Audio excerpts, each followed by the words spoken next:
It's spring, and of course that means the start of baseball season. But almost 500,000 kids take to playing the field in high school. Did you know, though, that almost 50% of all pitchers get injured at some point? They're the hardest hit with shoulder and elbow injuries. But now some doctors are calling for a rewrite of the rule book in hopes of keeping more student athletes injury-free. Marty Salt has the story. Before they can get here, it's amazing that ball. They start here. By age 14, pitches can reach 80 miles per hour, but it can take its toll on growing arms and elbows. These overuse injuries, particularly at our adolescent level, are continuing to grow. Dr. Jason Zaremski is the director of the University of Florida Health Throwing Clinic. He's seen an uptick in torn UCLs. We'll call it a little league elbow.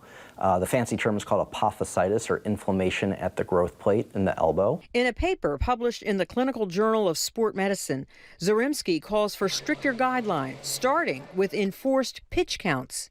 These guidelines that are out there are primarily at the high school level. But when you go play in travel ball leagues and summer leagues, those regulations don't necessarily have to be followed. Players 14 and younger who throw 25 or more pitches should not pitch the following day.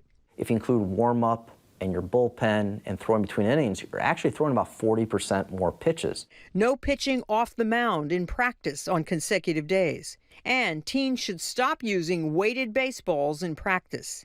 You're throwing more and throwing harder.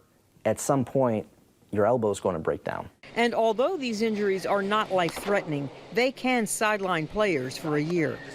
I'm Marty Salt reporting. And the pitch, and he blows it.